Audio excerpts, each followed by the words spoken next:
Boom. Wicked. Hello internet friends, welcome back to another episode. What we're going to do today is we're going to start to delve through some of my Sega Saturn collection. Now I absolutely love Sega Saturn, but about 95% of my collection is for the Japanese Saturn. So there are some games that are quite hard to understand or you've got to use a walkthrough for. However, there are some hidden gems. There are some hidden gems that if you've got a Sega Saturn, I think you should own. We're going to start with one of my favourites. Boom! Which is Astra Superstars. It's a 2D fighting game from Sunsoft with a difference. It's not a cheap game. It's going to run you about 60 to 100 quid for it, but I think it's well worth it. So let's see why I think so, and let's have a little look at the game in action. Astra Superstars. Onwards! Okay, so like all fighting games, you've got your story mode, you've got your player versus player, you've got all your settings and stuff. So there's 8 characters to choose from, all of them pretty varied, but you know, you've got your standard tropes, you've got your, you know, the guy and girl who have similar moves, and you know, the big kind of samurai guy and things like that who we're fighting at the moment, that is Sakamoto. So in story mode, before you start to fight, you have a conversation with the other character, and you've got multiple choice answers, so you can say stuff to cool them down, which will make them slightly easier, or you can kind of antagonise them and have them heat up, which makes it more difficult. Now, if you're watching the screen, you might notice what makes this game a little bit different. The characters are floating in the air. So effectively, you've got 2 jumps. You can jump over the character, or you can jump under the character. So there's no concept of the ground.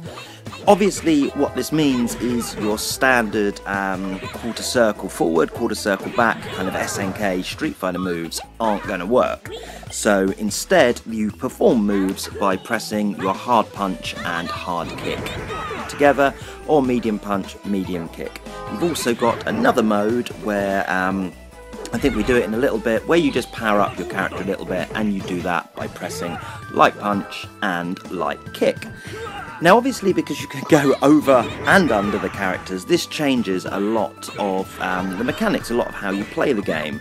So what is quite cool, the character I'm playing as, Maron, she has a little bit like a dragon punch. So what you can actually do is you can get halfway through jumping under the character and then do your dragon punch. So basically what that means is you can use your special moves at any point on the screen. So it makes it quite tactical. If you're playing player versus player, it gets really, it is really tactical then, because you'll find yourself avoiding each other quite a lot.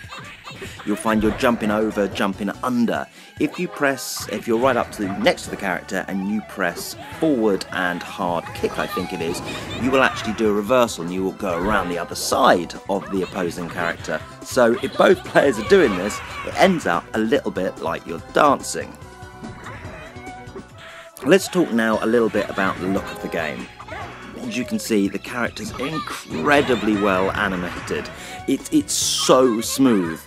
Bearing in mind this has been captured, and for some reason I've captured it with scan lines, but this animation is so smooth. This looks like it could be released yesterday. If it was released yesterday, I don't think people would bat an eyelid. Now, because of how smooth everything runs and how detailed the character model is, you do find the backgrounds are a little lackluster. In some stages, they almost look like a kind of digitised photograph, which is unusual. I haven't really seen it before, but it does, yeah, they're not the greatest. They're definitely not the greatest. What you will notice, however, that is amazing is the scaling. The screen is constantly zooming in and out. It's like a feast for the eyes. I can't really say a lot more about the game. It's one you've really got to play, but I thoroughly recommend it. It's unusual. I don't have another game like it. So yeah, it's one you should own. Anyway, there we go, Astra Superstars on the Sega Saturn. Let me know what you think of the game in the comments below, and we'll be back very soon with some more hidden gems or games you should own for the Japanese Sega Saturn. Until next time.